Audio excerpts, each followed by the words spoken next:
Hello. Today we're going to talk about information related to alterations in oxygen transport, specifically hematology and oncology. Let's begin. So please remember for chapter 24, which is your hematology chapter, know your labs. Very, very important. Let's start with talking about iron deficiency anemia. Maternal iron stores are adequate for the first 5 to 6 months of life. By 6 months, neonatal iron stores are depleted. Infants need iron if they are breastfed because it really doesn't contain a large enough quantity to meet the needs, the iron needs of the infant.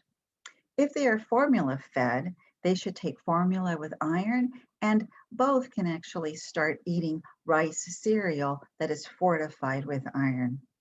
People at risk for developing anemia often have a poor diet, prematurity, because maternal iron stores are only adequate for the first 2 to 3 months in the premature baby, hemorrhage, girls with heavy cycles, vegetarians, and infants that drink cow's milk. This is a very poor source of iron. It is also necessary to have adequate amounts of folic acid and vitamin B12 to form the hemoglobin, because also a lack of these two components can also cause issues with anemia. Regardless of the cause of the anemia, the signs and symptoms that you're going to see are fairly similar.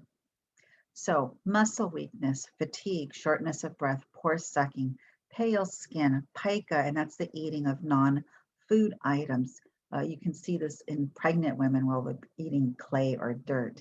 Headache, dizziness, lightheadedness, slowed thought processes, decreased attention span, apathy, depression, moist and cool skin, decreased blood pressure, and an increase in heart rate. And they have an activity intolerance due to weakness. Diagnosis, we're going to look at the history and physical, and we're going to see the labs: low hemoglobin, low hematocrit, low serum iron concentration, and a high total iron binding capacity. And this is to compensate to absorb more iron. Treatment: no cow's milk until the infant reaches 1 year of age. And there's two reasons for this. One, the milk is a poor source of iron, and often it is given almost to the exclusion of solid foods. And number two, there's an increase in fecal loss of blood, which occurs in 50% of iron deficient infants who are fed cow's milk. What we do want to do is we want to give them iron fortified cereal if they are breastfed, or formula with iron until they are at least 18 months of age. Iron fortified foods, iron supplementation may be necessary. Iron dextran, if that is given, needs to be given deep IM by Z-Track. Please, you do not massage when you give a Z-Track injection. Iron IV, if you're going to be giving that, please note that this has a high risk of anaphylaxis, which means there needs to be a test dose done prior to giving the entire dose. Iron supplement side effects include constipation, dark green, tarry, or black stools, GI distress, vomiting, or diarrhea. If the child has severe anemia, they may require a PRBC transfusion. Parent education, the iron should be administered in 2 to 3 divided doses with vitamin C or some type of citrus juice, or on an empty stomach to aid in absorption. The acid aids in absorption. Do not take with milk or milk products. Encourage to feed the child developmentally appropriate iron-rich foods, such as iron-fortified cereal, spinach, eggs, meats, dried fruits, kidney beans, and peas. And we really don't want them to have any more than 16 to 24 ounces of milk in a 24-hour period. You want them to take the iron with a straw or place the syringe in the back of the mouth and then rinse the mouth afterwards, because the iron can actually stain the teeth. And we know that the child is receiving enough iron when the stools turn a green or tarry black color. Sickle cell anemia. So sickle cell anemia is an autosomal recessive inherited condition when a patient has a partial or complete replacement of normal hemoglobin with abnormal sickle hemoglobin. Fetal hemoglobin is produced throughout gestation and at birth is contained in all of the infant's red blood cells. After birth, the infant begins to produce non-fetal hemoglobin. The normal lifespan of a red blood cell is 120 days. After 4 months, nearly all of the red blood cells that were present at birth have been broken down, and new cells have been replaced with hemoglobin S. So now the child is vulnerable to sickle cell crisis. This is typically found in African Americans, Hispanics, Italians, Turks, Greeks, and other groups. The clinical manifestations of sickle cell are primarily the result of obstruction caused by sickled RBCs with other cells and vascular inflammation, as well as increased red blood cell destruction. The structure of the hemoglobin changes. Hemoglobin S has a decreased oxygen carrying capacity. When oxygen is released by the red blood cell, shape changes from round to crescent shaped. Sickled RBCs only live 6 to 20 days instead of the normal 120. This then results in a hemolytic anemia. Signs and symptoms. Sickling can be triggered by fever, dehydration, emotional and physical stress, and hypoxia. And so basically there's a result from the obstruction caused by sickled RBCs and or an increase in red blood cell destruction. So this is how you're going to see the different signs and symptoms. So it's really dependent on if the cells are obstructing circulation or if there's an increase in the red blood cell destruction. So signs and symptoms you would see for the increased red blood cell destruction or hemolysis is anemia, pallor, fatigue, hemodilution, and if you see this over a longer period of time, they can even develop heart failure. The signs and symptoms that you can see from obstruction, this is also called a vaso-occlusive or thrombocytic crisis. This is when the sickled RBCs clump together and block the small vessels.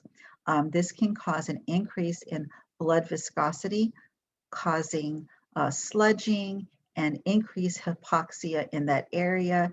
And because you have an increased hypoxia in that area, you then have an increase in sickling. The signs and symptoms are based on the location of the vaso-occlusion.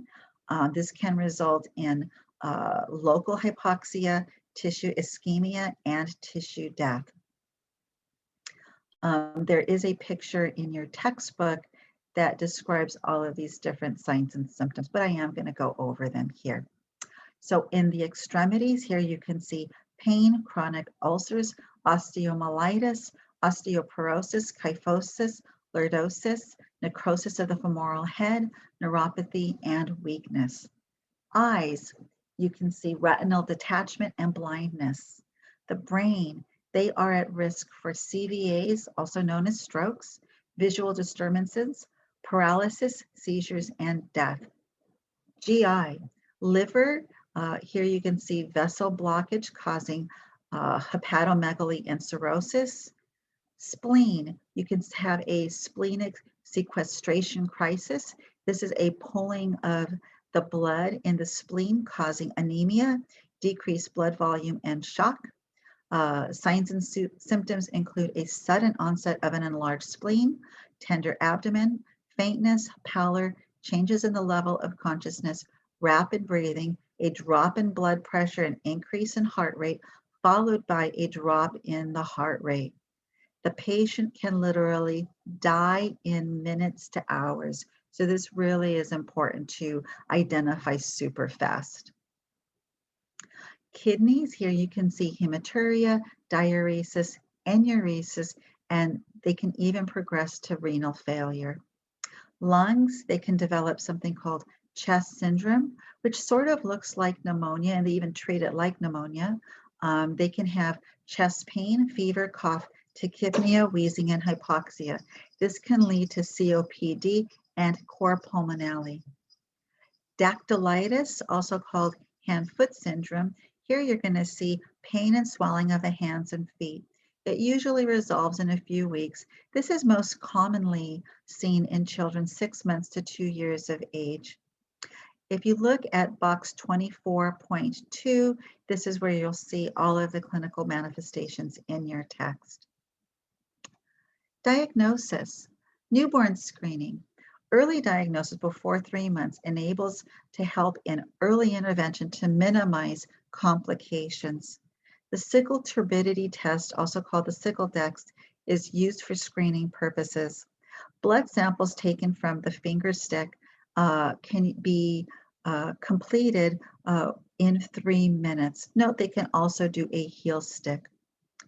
Hemoglobin electrophoresis, or a fingerprinting of the protein, is also an accurate and rapid test. It's a specific test for detecting the homozygous and heterozygous forms of the disease, as well as the percentages of the various types of hemoglobin. This lets you know, does the child have the disease or the trait? The aim of therapy is to prevent conditions that enhance sickling phenomenon. The goals of medical management are usually directed at supportive and symptomatic treatment, such as providing bed rest to minimize energy expenditure and oxygen use. 2, hydration through oral and IV therapy. It's not uncommon for patients to be on 1.5 to 2 times of their maintenance fluid. 3, electrolyte replacement, since hypoxia can result in metabolic acidosis, and that will then promote sickling. Analgesics for severe pain from vaso-occlusion. Medications used, this is not an exhaustive list, but they would include ibuprofen, dilaudid, methadone, and a PCA. And most often the PCA would have morphine. And then blood replacement to treat edema and reduce viscosity of the sickled blood. And then antibiotics to treat any existing infections.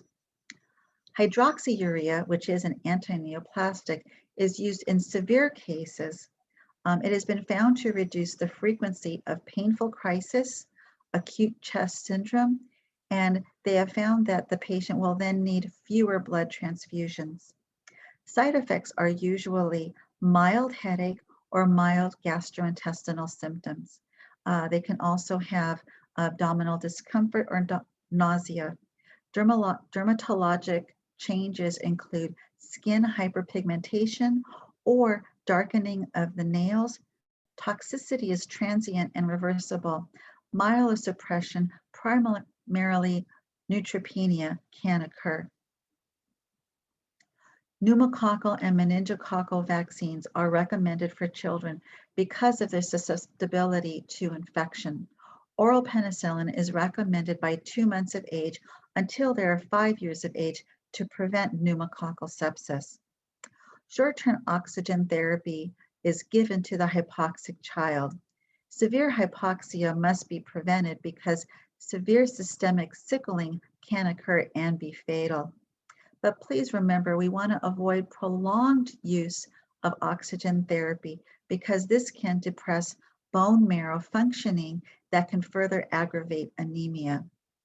Painful priapism. This may be treated by aspiration of the corpora cavernosum. Nursing. Remember, Demerol is not recommended. It can cause seizures. We do want to advise parents to be aware of situations that may cause dehydration, such as hot weather, and then to recognize signs of reduced intake, such as decreased urine output and increased thirst. This is a child that should never say the words, "I am thirsty." By the time they say, "I am thirsty," they are already dehydrated, so they should always have water with them. They also want to avoid physical exertion, emotional stress, Low oxygen areas such as airplanes and altitudes over 7,000 feet. You want to avoid overheating because obviously that will increase fluid loss. We also avoid cold compresses because it can increase vasoconstriction, and then you can have an increased issue with sickling. Pain management with opiates is necessary, and please don't worry about addiction. That is very, very rare. In conjunction with the opioids, IV caloric for a maximum 5-day course can be used. Genetic counseling and support groups for the families also can be used. Please report the following. So chest syndrome. Parents should note if they see severe chest pain, it may even spread to the abdomen, a fever of 101.3 or higher, they have a congestive cough, dyspnea, tachypnea, retractions, declining oxygen saturation. Obviously, the parents aren't going to see that. Um, that would be something that is important to note. A transcranial Doppler is performed on children with sickle cell from 2 to 16 years of age and measures the average velocity of intracranial vascular flow within the large cerebral arteries. CVA, which is a stroke, so this is something that we need to monitor for. So jerking, twitching of the face, legs or arms, seizures, strange or abnormal behavior, an inability to move an arm or a leg, staggering or unsteady walk, stuttering or slurred speech, weakness in the hands, feet, or legs, a change in vision, a severe unrelieved headache, severe vomiting. Know that if a child does have a stroke or a CVA, blood transfusions are usually given every 3 to 4 weeks to help prevent a repeat stroke. Because of the risk of a hematopoietic stem cell transplant, this is abbreviated HSCT, these are limited to children and adolescents younger than 16 years of age who have had severe complications like a stroke, recurrent chest syndrome, refractory pain, or an abnormal TCD.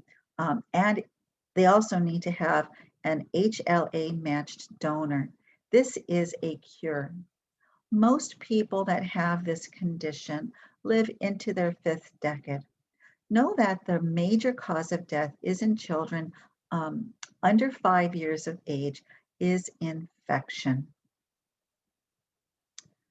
Next, we're going to talk about beta thalassemia, and the worst type of beta thalassemia called thalassemia major is also called Cooley's anemia.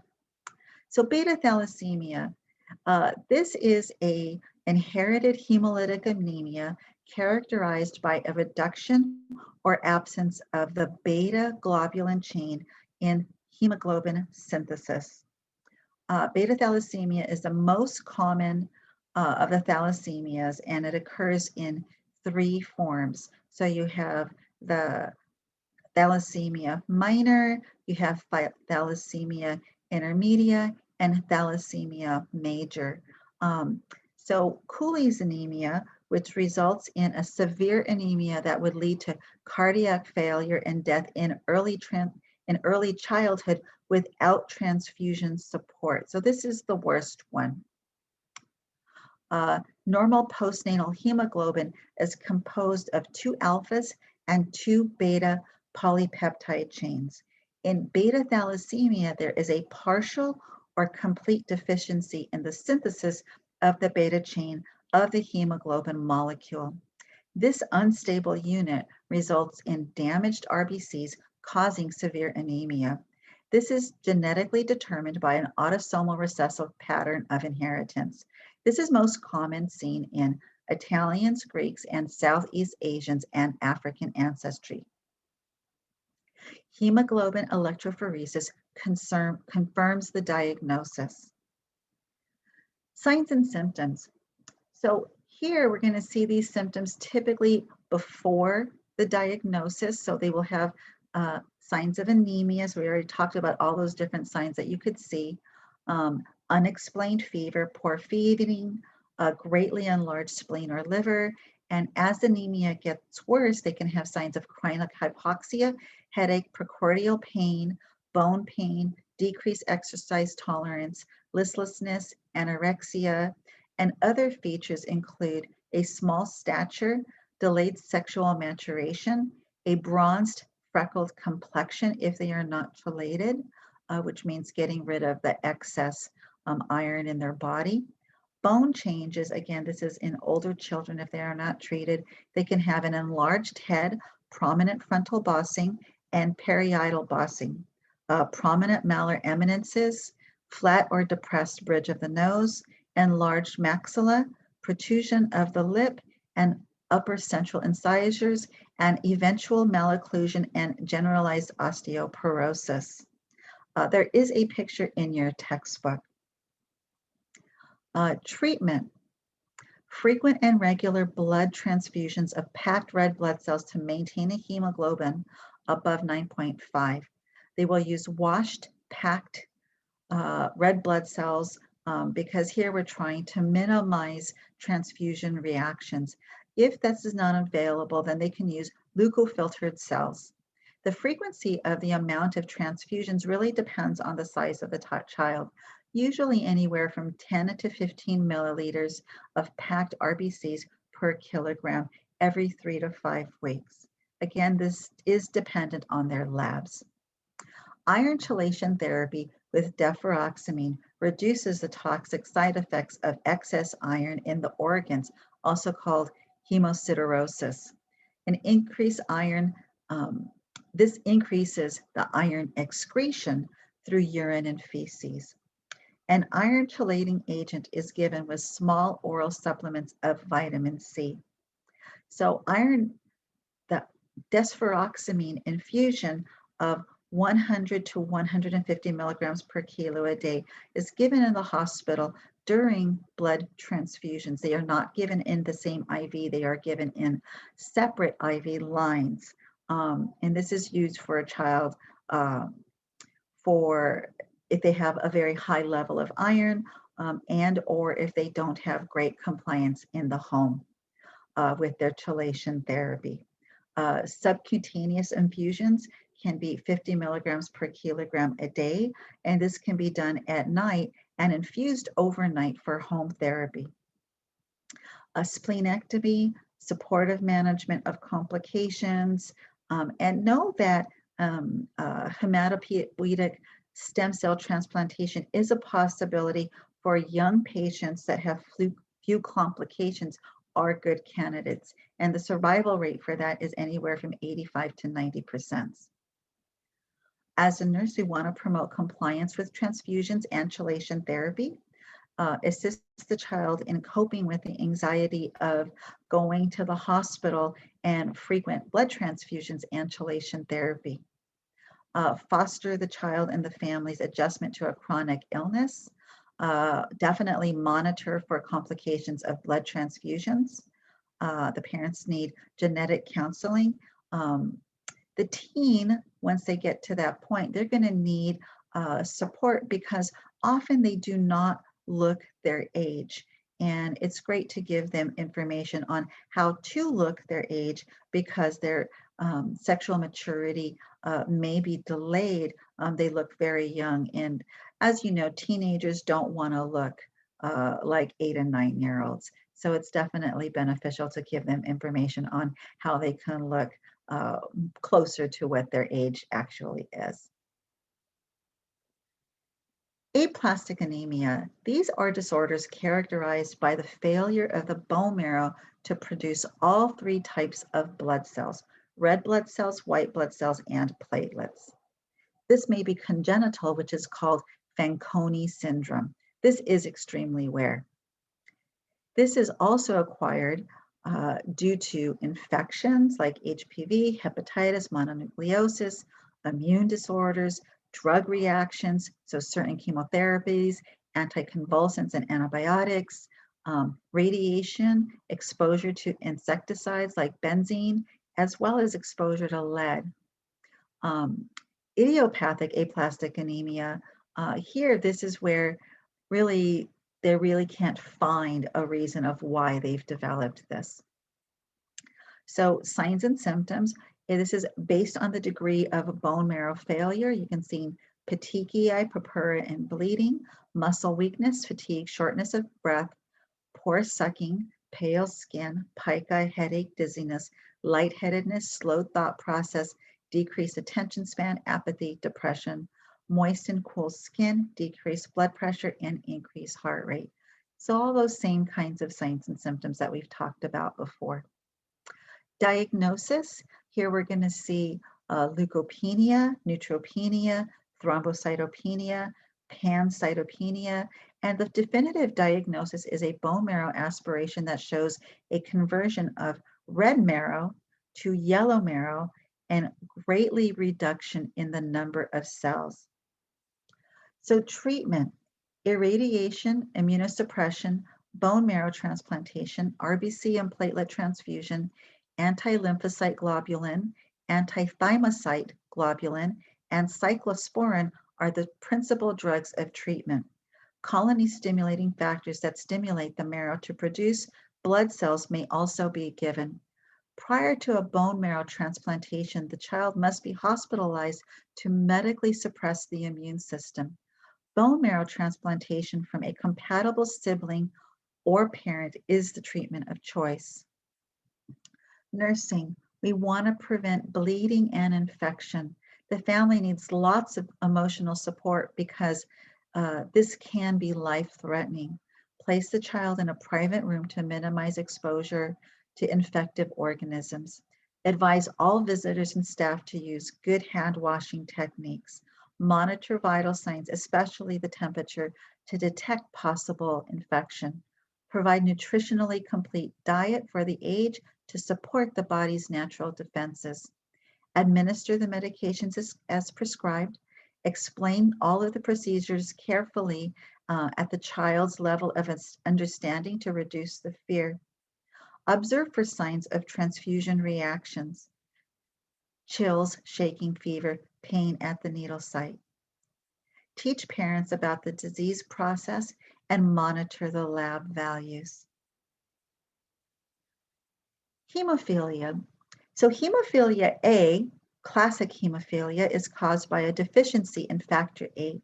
This is a majority of the cases, which is roughly 80 to 85%. Hemophilia B, also called Christmas disease, is a deficiency in factor IX, about 15% of the cases. And then we also have von Willebrand's disease, which is an absence of a protein called von Willebrand, and this is a deficiency of factor VIII. Please note that this one occurs in both males and females. This is an X-linked recessive trait. Girls get the carrier trait from the father and have a 50% chance of each pregnancy of giving it to their sons. 1/3 have no family history, which means that there's a new mutation. So pathophysiology. The basic defect of hemophilia A and hemophilia in general is there is a deficiency in the anti-hemolytic factor. So A, there's a deficiency in factor VIII. The anti-hemolytic factor is produced by the liver and is necessary for the formation of thromboplastin in phase 1 of blood coagulation. The less anti-hemolytic factor found in the blood, the more severe the disease. Individuals with hemophilia have 2 of the 3 factors required for coagulation. They have vascular influence and the platelets.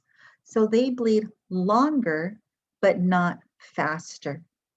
Note that bleeding can occur into the tissues anywhere, but bleeding into the joint cavities is probably one of the more common things that occurs. So bleeding that you're going to see, like I said, it can occur anywhere, but the joint cavities that we'll see would be things like knees, elbows, and ankles. Also, muscles are also common. After a platelet plug develops at the bleeding site, the lack of clotting factor prevents a stable fibrin clot from forming. So note that blood may actually ooze slowly or stop and start for multiple days, especially after surgery. Diagnosis, we're going to look at the history and physical. The labs will show a decrease in the factor 8 or 9. You'll see a prolonged activated partial prothrombin time. PT, fibrinogen, and platelets are normal. So signs and symptoms, prolonged bleeding anywhere from any place in the body, hematoma, spontaneous hematuria, hemorrhage from any kind of trauma, so a loss of their baby teeth, circumcisions, cuts, bloody noses, injections, excessive bruising, even from just like a very slight injury. They can have excessive bruising from a fall, subcutaneous and intramuscular hemorrhages can occur, um, hemarthrosis, which is that bleeding into the joints. Early signs of hemarthrosis are a feeling of stiffness, tingling, achiness in the affected joint, followed by a decrease in joint movement. Obviously, the affected joint signs and symptoms are increased in warmth, redness and swelling, and severe pain with loss of movement. So what are we going to do? It's really important to replace the missing clotting factors. Um, they can also use DDAVP, which is a type of vasopressin, which increases factor 8 activity. This can be given IV or inhaled. That's something that is more commonly given for your von Willebrand condition. Corticosteroids are given for hematuria, acute hemarthrosis, and chronic synovitis. Transfusions can be used for bleeding. So as a nurse, what do we want to do? We want to make the environment as safe as possible and really teach the parents how to make the home environment as safe as possible to prevent any issues with bleeding. Infants and toddlers are prone to falling. They should not participate in contact sports. Swimming is a really good alternative. If they're going to shave, using an electric razor, um, using a water pick or a sponge tooth bed or a very soft pre-moistened toothbrush to avoid causing trauma to the gum tissue. We do want to avoid aspirin and ibuprofen because those make it so the platelets are not so sticky, and we want them to stay sticky so they can help in the blood clotting when it's necessary. We try to avoid IM injections as much as possible. If they do have hemarthrosis, we want to immobilize the joint, control the bleeding, and then we're going to rest, ice, compress, and elevate. If there is any kind of bleeding, again, pressure for really probably a minimum of 15 minutes. As long as there is no bleeding, we can do range of motion. You don't do range of motion if they've got active bleeding. Physical therapy with good preventative pain control, no rectal temperatures or suppositories. This person definitely needs to wear a medical alert bracelet. If they're in some kind of accident, EMTs need to know that this person is a hemophiliac. We want to make sure they maintain a normal weight. This helps to decrease pressure on the joints. Wear protective gear such as padding and helmets as necessary. We want to prevent head injuries as much as possible because these can be very life-threatening. Keep ice packs in the freezer, something very simple like keeping frozen vegetables. Those make great ice packs. Genetic counseling and support of the family is also important. The family is taught the technique of venipuncture to administer the anti-hemolytic factor to children older than 2 to 3 years of age. And then as kids get older, they can learn the procedure themselves anywhere from 8 to 12 years of age. Financial support is particularly important. A person with severe hemophilia may require factor replacement therapy and other medical treatments that can cost in excess of $100,000 a year. I won't test you on this, but it's just sort of an interesting fact. 90% of severe hemophiliacs that were treated between 1979 and 1985 contracted HIV. This occurred before testing techniques were practiced. After 1985, the chances of getting HIV from transfusions is very minimal. I didn't say it doesn't exist, but it is very minimal because they are so strict with the testing. Now we're going to talk about oncology topics. The first oncology topic is leukemia. This is a broad term given to a group of malignant diseases of the bone marrow, blood, and lymphatic system. It is an unrestricted proliferation of immature white cells in the blood-forming tissues of the body. Often when we think of cancers, we think of like a solid tissue tumor. That is not the case here. The most common type is ALL, acute lymphoblastic leukemia. The peak onset is between 2 and 3 years of age, more often in males and females and in Caucasians. Survivability of ALL is about 90%. Almost 80% live 5 years or longer.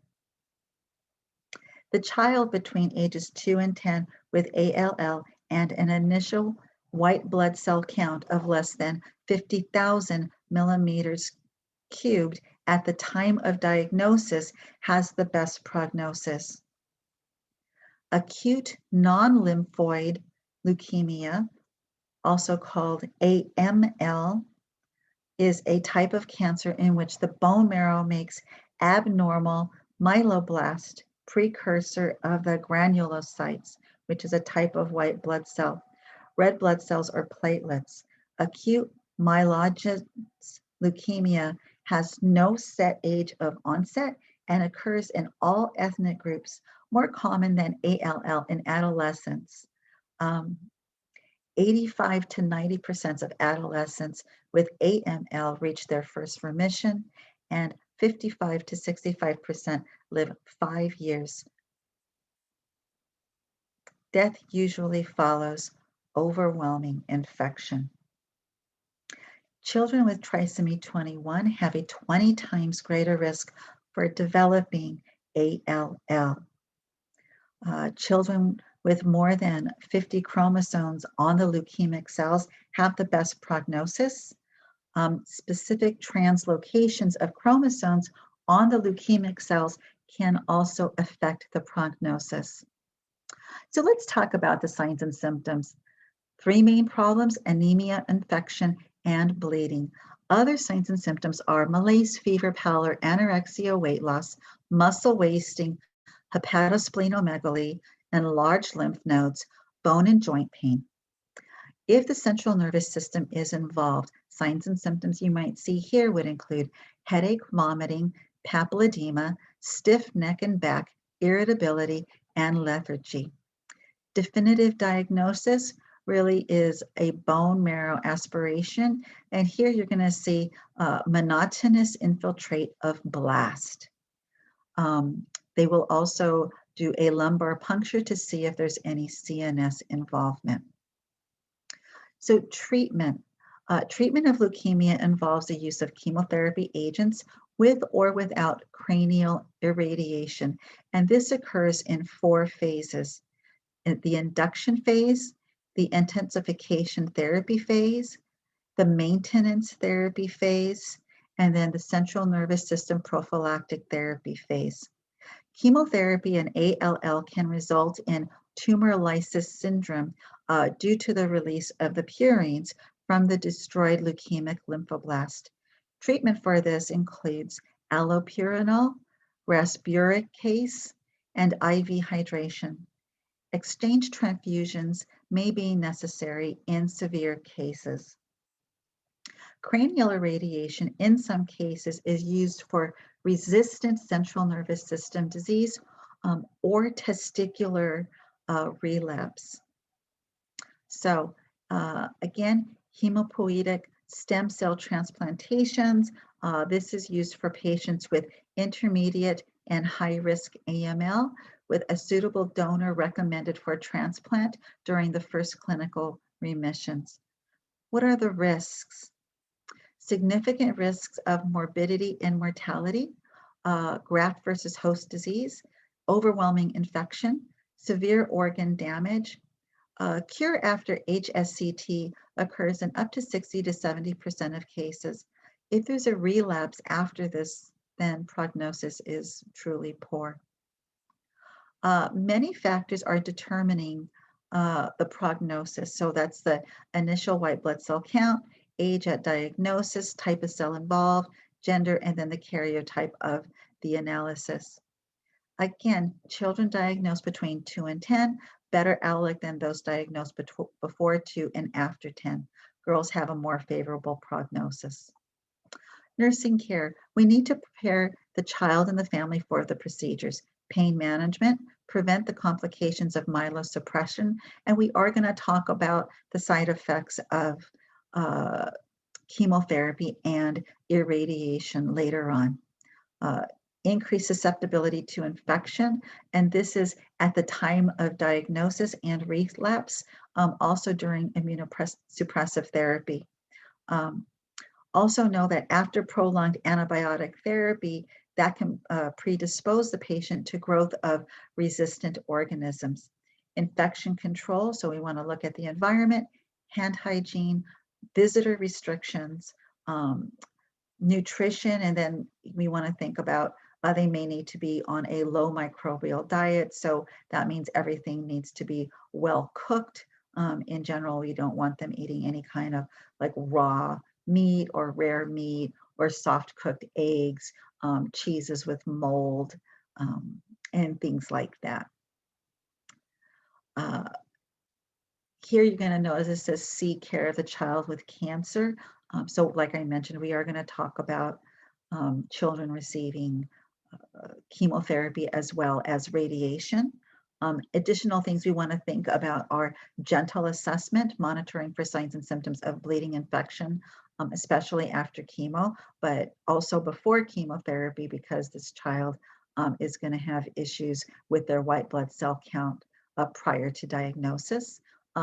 Monitor INO, weight, kidney function, oral sores, nausea and vomiting, constipation, monitor their dietary intake, monitor for behavioral changes, irritability, lethargy, pain management, neutropenic and bleeding precautions should be instituted.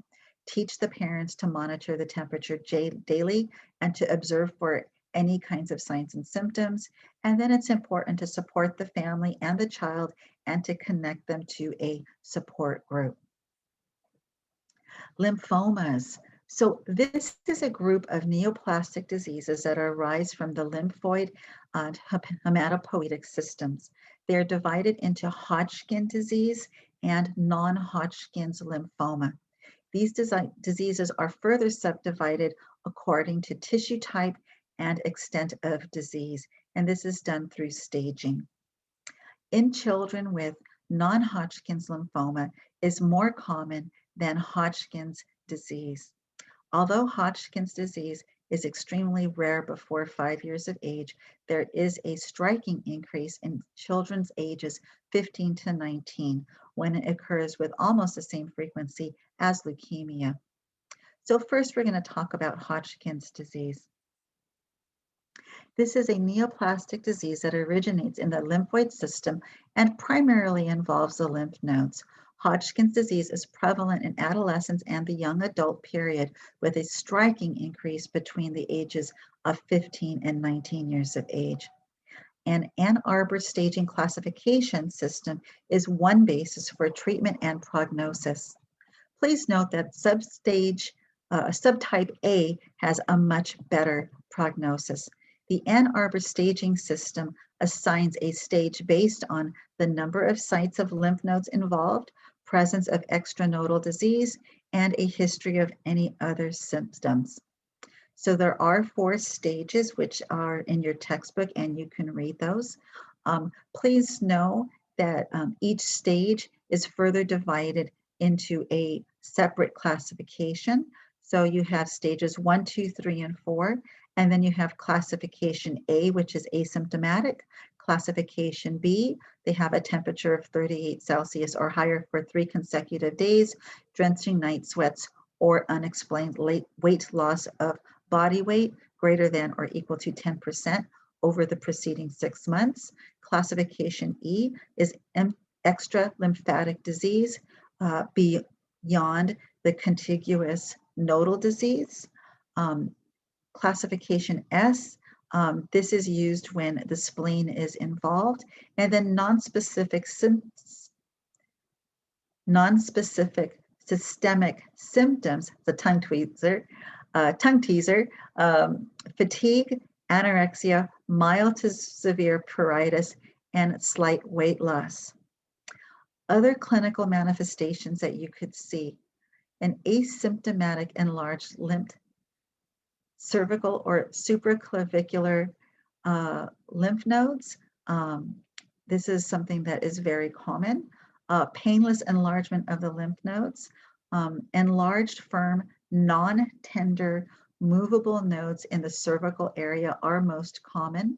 The sentinel node, which is located near the clavicle, may be the first enlarged node. Axillary and inguinal lymph nodes are less frequently noted. Other signs and symptoms of lymphadenopathy include enlarged mediastinal nodes, caused persistent non-productive cough, enlarged retroperitoneal nodes. This can produce unexplained abdominal pain. Systemic symptoms, and this is usually seen in more advanced involvement: low-grade and or intermittent fever, anorexia, nausea, weight loss, night sweats, and pruritus.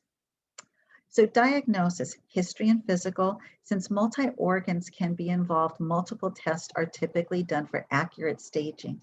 You can see a CBC, liver function test, ESR, uric acid levels, CT of the neck, chest, abdomen, and pelvis area, bone scans to check for metastasis, T-cell and radiographic test. Please note that a lymph node biopsy for diagnosis and staging will be done, and presence of a Hodgkin's and Rhine-Sternberg cells is something that you will note. Bone marrow aspiration if the stage is advanced. Predictably, there are metastases to non-nodal and or extralymphatic sites, especially the liver, spleen, bone marrow, and lungs. Prognosis, the overall survival rates for people that have Hodgkin's are as high as 95%. However, survival rates do vary depending on the tumor histology and staging. So treatment, radiation and chemo. Radiation can cause infertility, so males may want to use sperm banking before treatment starts. And we will review care of the child cancer towards the end of this presentation. Non-Hodgkin's lymphoma. This can occur in 10 cases per million under the age of 20. It's very different from Hodgkin's disease. Non-Hodgkin's lymphoma is diffuse versus nodular. The cell is either undifferentiated or poorly differentiated. Dissemination or metastasis occurs early and more often and more rapidly. Mediastinal involvement and invasion of the meninges often occur. So signs and symptoms depend on the site and extent of involvement. Fever, weight loss, and large lymph glands are things that you can see.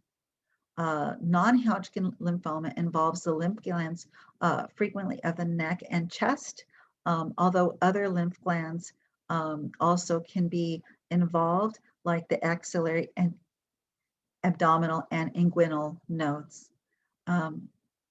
If abdominal nodes aren't involved, then the child might notice abdominal pain, and they can even have issues with diarrhea or constipation. If mediastinal lymph glands are swollen, they can have issues with cough and or chest tightness. Diagnosis, again, history and physical, bone marrow aspiration, total body imaging using CT, PET, MRI, and lumbar puncture. The surgical biopsy will confirm the diagnosis. Beware that the patient may have an advanced disease at the time of diagnosis, and because of this, They will be doing very aggressive radiation and chemotherapy for 6 to 24 months. 85 to 95% have a reasonably have a survival rate that have limited disease, 70 to 90% if they have extensive disease. Neuroblastoma. This is the most common extracranial solid tumor of childhood and the most common cancer diagnosed in infancy. The median age at diagnosis is 19 months. These tumors originate from embryonic neural crest cells in the adrenal medulla and the sympathetic nervous system. The majority of the tumors arise from the adrenal gland or from the retroperitoneal sympathetic chain. Primary site is within the abdomen. Other sites include the head and neck region, chest, and pelvis. Clinical manifestations. The signs and symptoms of neuroblastoma depend on the location and stage of the disease. With abdominal tumors, the most common presenting sign is a firm, non-tender, irregular mass in the abdomen that crosses the midline. This is in contrast to Wilms tumor, which we'll talk about in a moment, which is usually confined to one side. Other primary tumor sites may cause significant clinical effects, such as neurologic impairment, respiratory obstruction from a thoracic mass, or varying degrees of paralysis from compression of the spinal cord. Distant metastases frequently cause periorbital ecchymosis, periorbital edema, exophthalmos, and impaired vision. Lymphadenopathy, hepatomegaly, and skeletal pain are also present in patients with disseminated disease. Vague symptoms of widespread metastasis include pallor, weakness, irritability, anorexia, and weight loss. Diagnostic evaluation is aimed at locating the primary site and areas of metastasis. A CT or MRI of the abdomen, pelvis, chest, and neck is the preferred imaging modality to locate the primary tumor. Bone marrow biopsies and an MIBG scan should be performed to evaluate for the presence of skeletal metastasis. Neuroblastomas, particularly those arriving from the adrenal gland or from a sympathetic chain, excrete catecholamines, epinephrine, and norepinephrine. Urinary excretion of these catecholamines is detected in about 95% of children with adrenal or sympathetic tumors. Diagnosis is based on the biopsy of the tumor cell or tumor cell in the bone marrow plus urinary catecholamine metabolites. Staging and prognosis. Neuroblastoma is a silent tumor. In more than 70% of cases, diagnosis is made after metastasis has occurred, with the first signs caused by involvement in the non-primary site. So it's typically the metastatic site is where this is diagnosed. Usually the lymph node, bone marrow, skeletal system, or liver. Because the frequency of invasiveness, the prognosis for neuroblastoma is generally poor. The age and the stage of the disease, and you can see this in box 25.4, at diagnosis are important prognostic factors. So therapeutic management, staging is important for initial treatment. For patients considered to be low risk, treatment may include surgery followed by observation or chemotherapy. Intermediate risk patients, treatment may include chemotherapy with or without surgery and observations. This is more specifically with infants. Radiation therapy is used for patients with progressive disease during chemotherapy or progressive unresectable disease after chemotherapy. Patients with high-risk neuroblastoma are treated with chemotherapy, surgery, tandem cycles of myoablative therapy, and HSCT. Radiation therapy, immunotherapy, and retinoid therapy. Sadly, these patients often have a poor prognosis, and thus families need lots of support in terms of coping with a life-threatening disease. Osteosarcoma. This is the most frequently encountered malignant bone cancer in children, with a peak incidence between adolescents and young adults during rapid bone growth. More than half occurred during the more than half occur in the distal part of the femur, with the rest involving the humerus, tibia, pelvis, jaw, and phalanges.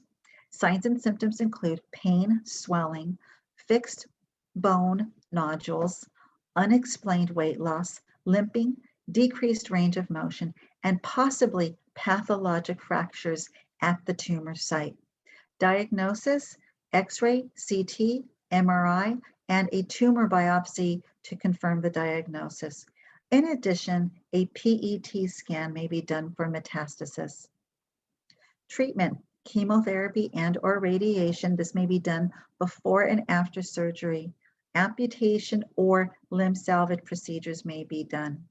Depending on the type of surgery, really determines how the child's going to cope.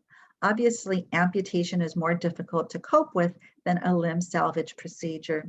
So post-operatively, you're going to monitor vital signs, signs of hemorrhage, wound site dressing, pain, signs and symptoms of a body image difficulties, so refusal to look at the body part, hiding the body part, fear of rejection or unwanted attention from others.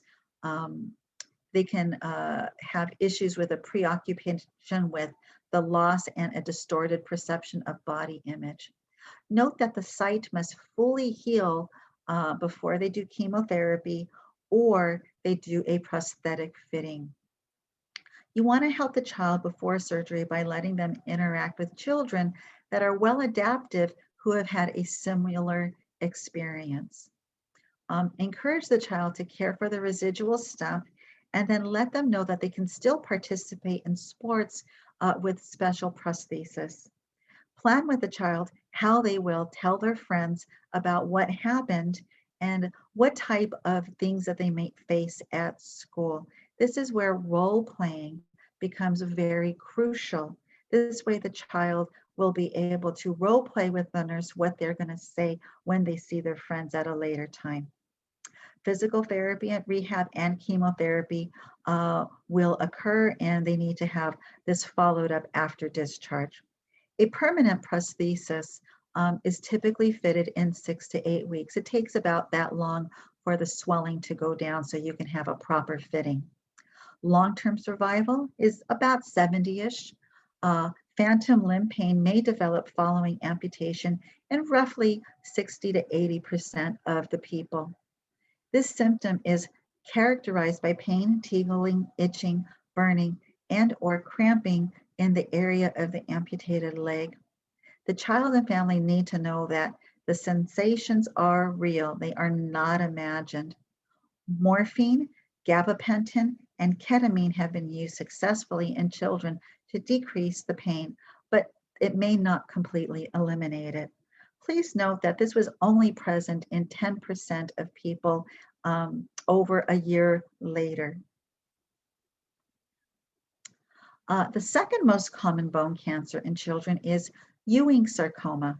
This one arises in the bone marrow from the femur, tibia, fibula, ulnar, humerus, vertebrae, pelvis, scapula, ribs, and skull. This most commonly occurs in people under 30 years of age. Here the signs and symptoms include pain, soft tissue swelling around the affected bone, fever, weight loss, a possible limp. Diagnosis is biopsy. Treatment here is intensive radiation and chemotherapy. Surgical resection versus amputation may be feasible. So here you're more often going to see surgical resection. It's less frequent that they need to amputation with Ewing's. High doses of radiation can cause the skin to peel and increase pigmentation. You want to protect the skin from sunlight, hot and cold temperatures, and wear loose clothing. Prognosis, about 2/3 with localized disease can expect to be cured. It significantly decreases if there are metastases. Wilms tumor, this is also called neuroblastoma. This is the most common abdominal tumor and renal cancer. This can be associated with certain genetic syndromes and certain conditions. And so when people have these certain conditions, we will actually monitor for children for Wilms tumor. So children that are at increased risk are typically screened with ultrasounds every 3 months until they are 8 years of age. So signs and symptoms, abdominal swelling or mass.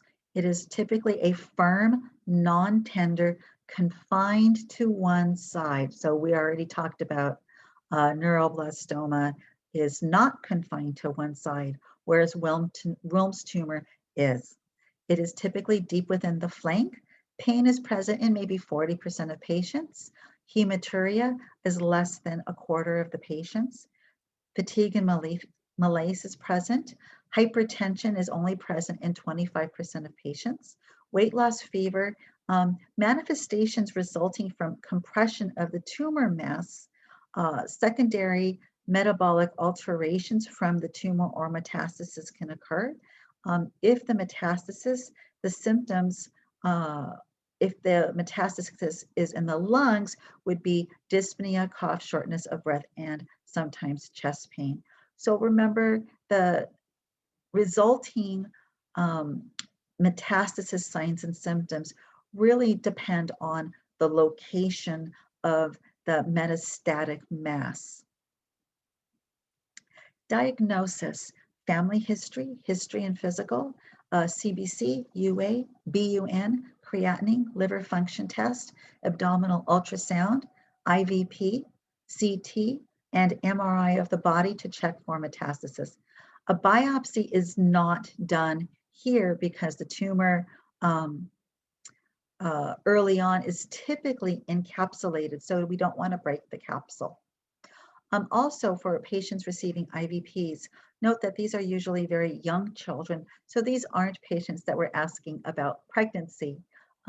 If we have to do an IVP in somebody who is older and as childbearing years, then we do want to ask about pregnancy. This also is a child that we do not want to palpate the abdomen. This is such a significant concern that they may post a note above the bed, as well as a poster or a note in front of the child's bedroom door to do not palpate the abdomen, because you do not want part of the tumor to dislodge. So you want to handle the child very gently when you are bathing them. Treatment is chemotherapy and radiation. This can be before and or after surgery.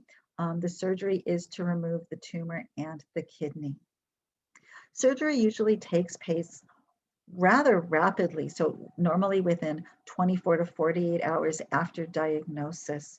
So, the parents and the child are going to be quite anxious. Post-operatively, we're going to monitor vital signs, hemorrhage, pain management, intake and output, weight, specific gravity. We're going to monitor for renal function because now they only have one kidney. You can live a perfectly healthy life with only one kidney. We want to monitor for lung sounds, bowel sounds, and then in a few days, monitor for signs and symptoms of infection.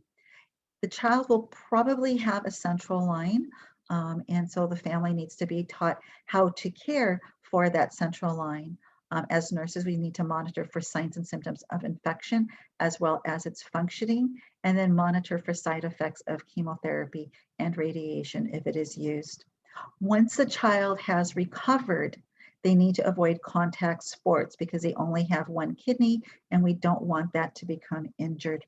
Prognosis, 5-year survival rate for Wilms tumor, if they have a favorable histology, are above 90%. So let's talk a little bit about care of the child with cancer. Here, first we're going to talk about the effects of radiation therapy. So gastrointestinal tract effects, we can see nausea and vomiting. What can we do as a nurse? Give antiemetics around the clock. It's important to do a strict intake and output, so monitor the emesis to assess and assess for dehydration.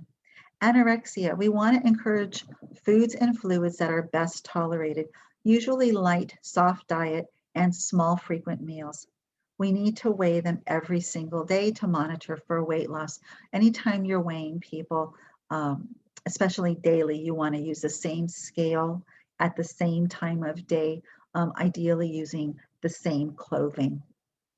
Mucosal ulcerations, using frequent mouth rinses that don't have any alcohol in them, and a frequent, very gentle oral hygiene. We want to prevent mucositis. If they have diarrhea, this can be controlled with antispasmodics and calopectin preparations. And again, strict intake and output, and measuring the output, and then observe for signs of dehydration. Skin, alopecia can begin within 2 weeks of chemotherapy treatment if the chemotherapy is a type that causes alopecia. But note that it can start to regrow 3 to 6 months after treatment has stopped. So you want to introduce the idea of a wig.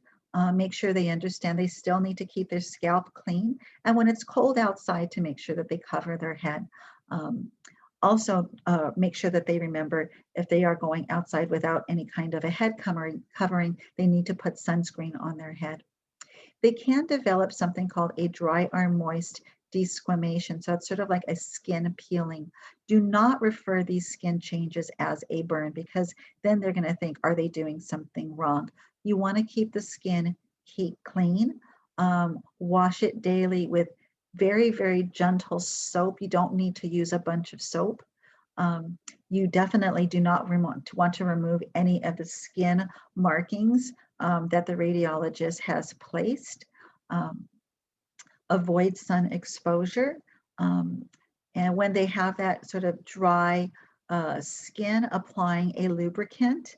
And if they are having significant issues with their skin, make sure that they consult their practitioner for skin hygiene and skin care. So mucositis, in addition to what we already mentioned, make sure that they have regular dental care and fluoride treatments. They can develop dry mouth, and so they may need analgesics to relieve this discomfort, and they need good oral hygiene, and they may need a liquid diet. They do have over-the-counter swish and swallows to help keep the mouth moist.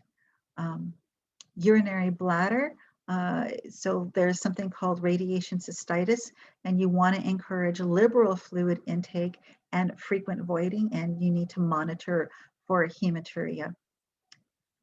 Bone marrow, so myelosuppression. Here we're going to monitor for a fever. I believe your textbook says 101 Fahrenheit. I know that the hospital uses 100.4. So anything of 100.4 and above is a concern. You want to initiate a workup for sepsis as ordered, administer antibiotics as prescribed, avoid the use of suppositories, rectal temperatures. If they have low platelets, we're going to institute bleeding precautions, and then observe for signs and symptoms of anemia. If they have a radioactive implant, we don't see that much anymore, but if you do see it, know that nurses need to wear a dosimeter badge, and this way they don't get too much exposure. Every month the company will test the badge to determine how much exposure the nurse has had. Once they meet the limit, they can no longer care for those patients. And just sort of FYI, a patient that is on radiation, it's important to discard any of their excretions, so vomit, urine, BM, diarrhea, anything like that. You need to have them flush the toilet twice. If there is a lid to the toilet, make sure that it's closed, and even having them close the door. Um, if an implant falls out, do not touch it. Anyone that has an implant will have a special container as well as special tongs. The tongs are about 3 feet long, and you will use the tongs to pick that up. So the 3 feet tongs, you'll pick them up and then place them inside of the special container, and then call radiology. That container will be in the patient's room. You're going to close the door. Next, we're going to talk about the effects of chemotherapy, and you're going to notice some of them are similar to radiation therapy. So medical management, when we see bone marrow suppression, typically this is going to occur anywhere from 7 to 10 days after the administration of chemotherapy. And this is referred to as the nadir. And a nadir is basically the time of the expected lowest blood count. Typically, recovery is complete within 3 to 4 weeks after the treatment is stopped. Blood transfusions are administered when anemia is severe. Typically, if you have a hemoglobin of 7 grams or per deciliter or less, platelets are less than 20,000. If you have an ANC of 500 millimeters cubed or less, this can result in opportunistic infections. Granulocyte colony stimulating factors, these are really beneficial. They direct granulocyte development and can decrease the duration of neutropenia. Examples of these, and please excuse my pronunciation of them is not perfect. It's filgrastim and pegfilgrastim. These are the generic names. The trade names are Neupogen and Neulasta. Some institutions also will use a low microbial diet to decrease the possibility of infectious organisms colonizing the intestine, and we already talked about that. Trimethoprim sulfamethoxazole is used for pneumocystis carinii pneumonia prophylaxis. You might see that as Bactrim or Septra. Also know that nystatin and oral vancomycin can be used for antifungal and antibacterial prophylaxis. As nurses, we want to instruct the family and the child about the importance of protecting the body from bruising during periods of mild to moderate thrombocytopenia. And so this would be platelets of less than 50,000. You want to apply pressure for at least 5 minutes on injection sites. Things to avoid would be rectal temperatures, tampon use. Obviously, we don't want kids having sex, but here it's important because of issues with tissue trauma and bleeding. Avoid NSAIDs and aspirin, again, because of the interference with the platelet activity. Careful hand washing is essential. In an ideal world, we don't want anybody who is ill around this child. If for some reason that is not possible, we really want to encourage the family members or the staff to use a mask if they have any kind of nasopharyngeal infection. Note that really sometimes signs of infection may only include pain and swelling because their immune system is so depressed. Nausea and vomiting, symptoms can occur, sometimes they can occur immediately or within multiple hours after administration of chemotherapy, and they can last up to 2 days. So it's not uncommon to give antiemetic medications prior to the start of chemotherapy, and then sometimes they will just continue it for the 48 hours, or they will see if the patient complains. Antiemetics include ondansetron, Kytril, Reglan, and Benadryl. And again, let's give it before chemotherapy begins. being nauseous is just terrible. And so there's no reason to make it so that the child has to experience that. Um, Also, we can teach for people that have issues with nausea, relaxation techniques, hypnosis, um, mild exercising, and a change of diet prior to chemotherapy. So just eating like very easily digestible foods 12 hours prior to chemotherapy can be beneficial. And the other thing is that we this might sound counterproductive, but you want to relax pressures for the child to eat. Um, I want you to think about the last time you felt really nauseous.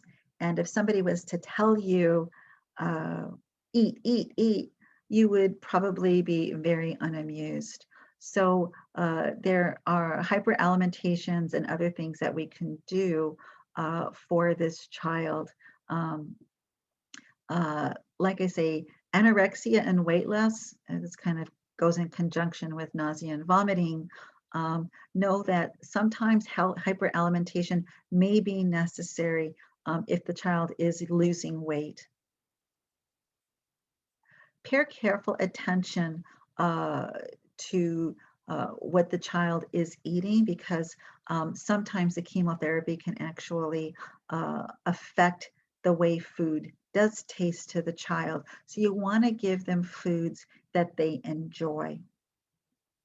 You may need a referral to a dietitian for a successful modification to the child's diet.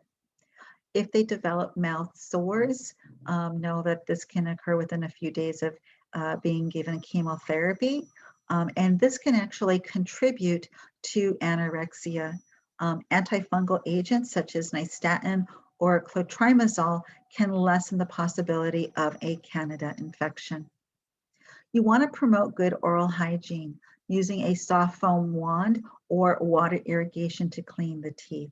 Again, we do not want to use any kind of mouthwash that has alcohol in it, because that can cause drying of the mouth. Constipation. So here we're going to be giving stool softeners and laxatives to help to ideally treat or prevent this. And again, kids are often not very hungry or thirsty, but we do our best to increase foods that are high in fiber and increase the amount of fluids to help counteract this. Pain.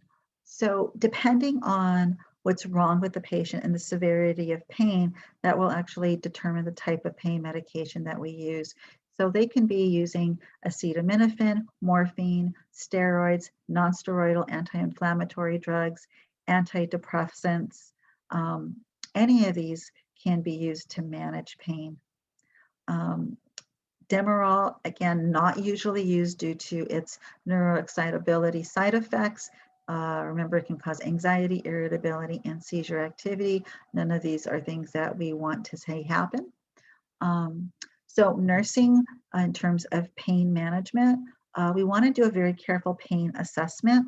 The location of the pain may provide a clue to as its cause.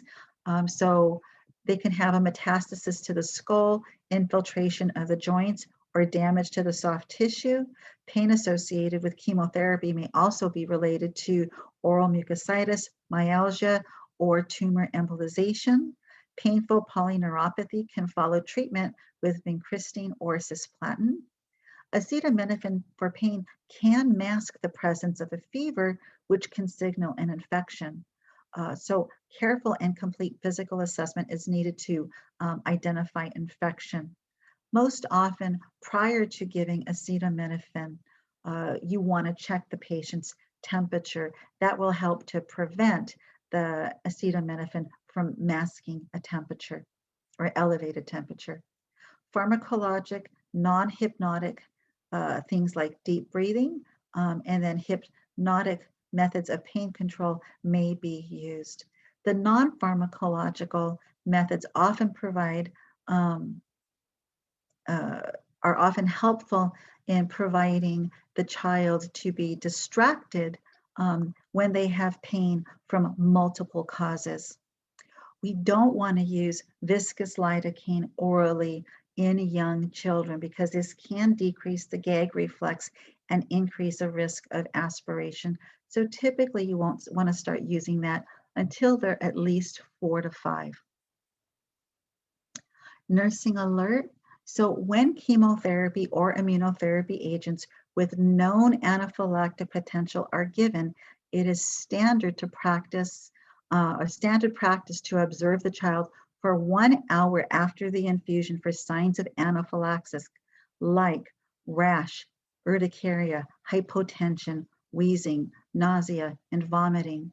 Emergency equipment, especially blood pressure monitor, bag valve mask, and suctioning, and emergency drugs, especially oxygen, epinephrine, antihistamines, aminophylline, corticosteroids, and vasopressors must be readily available and ideally at the bedside. Please note that if a child has lost their hair, when it grows back, it may come back in a slightly different texture and a slightly different color. So please let the parents as well as the child be aware of that. So what are some kinds of things that the parents need to know in terms of when a child is receiving chemotherapy? What is some of the family teaching we need to talk to them about? So the following events are things that we need to report to the oncologist when they are getting chemotherapy. A temperature above 38 degrees Celsius. So once a child has 100.4 fever, then you want to call the oncologist. Any bleeding, such as a nosebleed, blood in the stool or urine, if you see petechiae on the skin or bruising on the skin, pain or discomfort with urination or defecation, sores in the mouth, vomiting or diarrhea, persistent pain anywhere, including headache. Remember, it could be a metastasis and not just a simple headache. Signs of infection, such as cough, fever, runny nose, tugging at the ears. Signs of infection in central lines, such as redness, drainage, or tenderness. Exposure to communicable diseases, especially varicella, chickenpox. They will need to receive a VZIG, which is a varicella zoster immunoglobulin, within 96 hours. This may favorably alter the course of the disease. Inform the dentist and other healthcare providers that the child is receiving chemotherapy prior to procedures. Prophylactic antibiotics should be given before and after care. Immunizations are often held until approximately 6 months after chemotherapy has stopped. If they are vaccinated 2 weeks or less before or during chemotherapy was started, they are considered unimmunized. Live virus vaccines are generally viewed as absolutely contraindicated.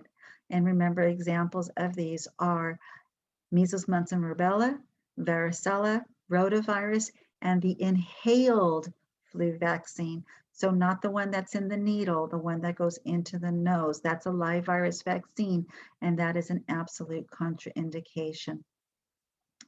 That concludes today's discussion.